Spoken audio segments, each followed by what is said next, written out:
Alright, good day everyone. I am Jefferson Diapalia and I'll be the first reporter in the Chapter 2, Lesson 1.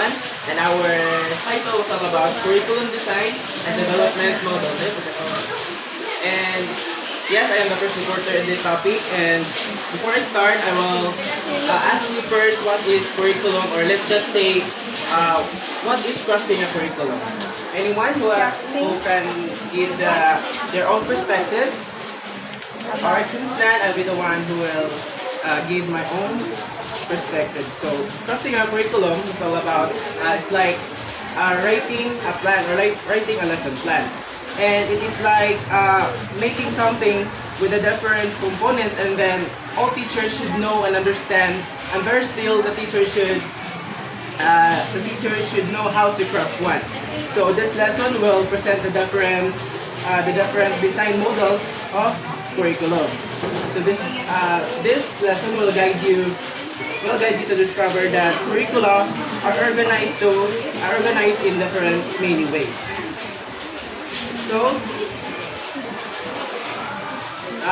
also the curriculum design and development models is provide structured processes of planning, creating, implementing, and evaluating educational programs to achieve specific goals.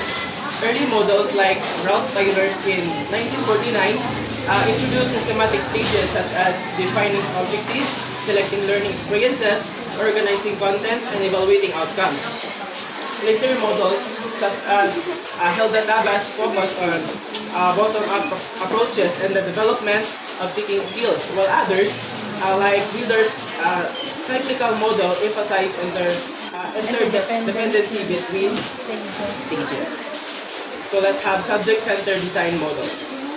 Can everyone please read this? Subject design curriculum is the oldest and so far the most familiar design for teachers, parents, According Please everyone read. to the advocate, subject design has an advantage because it is easy to deliver. So subject-centered design model is one of the oldest and most traditional approaches to curriculum design. So as the name suggests, it organized learning around specific subjects or disciplines such as mathematics, science, literature, or history. It focuses on content to be taught rather than the needs, interests, or experiences of learners. So the teacher should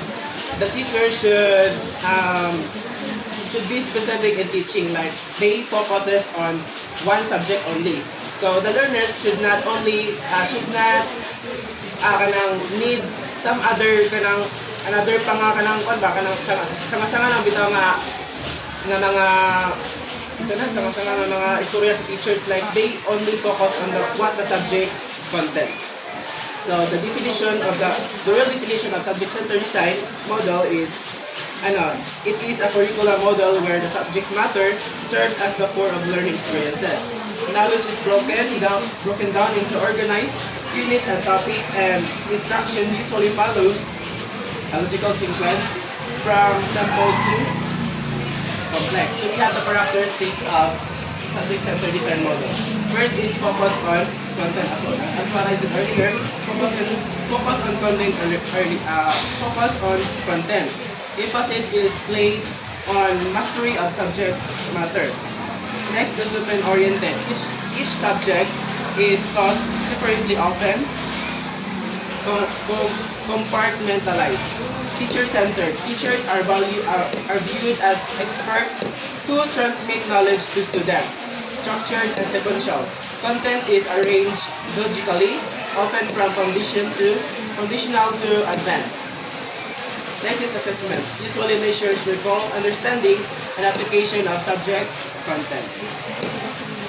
So the subject-centered design model has the advantages. Like the teacher should ensure students acquire a strong knowledge base in core subject. Next we have subject design. Subject design, according to advocates, subject design has an advantage because it is easy to deliver. Textbooks are written or support instructional materials are commercially available. Teachers are familiar with the format because they were educated using also the design in the Philippines. In the Philippines educational system, the number of subjects in the elementary education is fewer than in the secondary level. Secondary level. As you know that the elementary level is ano lang, ang yung mga subject ay ano lang, few lang. And unlike the secondary level is more than subject ang ilang niya. Next, the last, we have discipline design. Discipline design, this curriculum design model is related to the subject design. However, while subject design centers in the cluster of content, discipline design focuses on academic disciplines. Discipline refers to a specific knowledge learned through a method which the scholars use to study and specific content of their knowledge.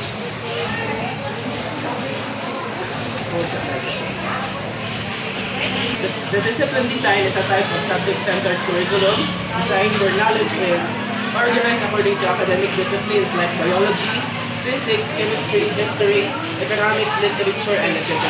So each discipline is treated as a separate art and specialized field of study. So the discipline is ano lang, pansya. When the teacher teaching history, when the teacher histories,